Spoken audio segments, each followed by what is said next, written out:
जय हिंद, नमस्कार दोस्तों। Welcome to force defence academy. कल मैंने एक वीडियो बनाया था जिसमें बताया था कि सर जो एनडीए 1 2026 का रिजल्ट है, क्या वो आज शनिवार को 5 बजे से या 7 बजे से 9 बजे के बीच में आ सकता है।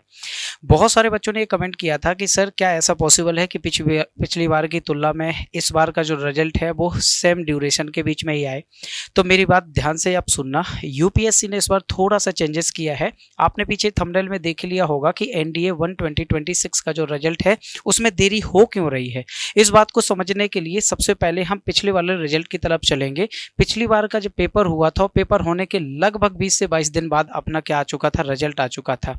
लेकिन इस बार यूपीएससी ने क्या किया है कि 12 अप्रैल का जो अपना एग्जाम हुआ था, यानी कि आप एक सिंपल सा फंडा समझिए, कब अप्रैल यानी 12 अप्रैल को क्या हुआ था, एग्जाम हुआ था। और इसकी जो आंसर की थी वो कब रिलीज कर दी थी, 16 अप्रैल को। यानी कि इस बार 16 अप्रैल को आंसर की रिलीज कर दी थी।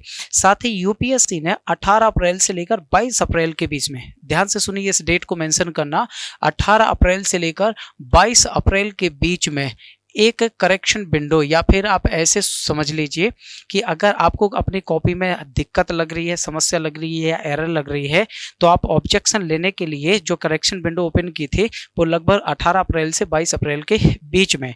तो इस बार के और पिछली बार के तुलना में अगर कंपैरिजन करें तो हम बोल सकते हैं कि यूपीएससी इस बार का जो रिजल्ट है वो लगभग 5 से 7 दिन डिले कर सकता है।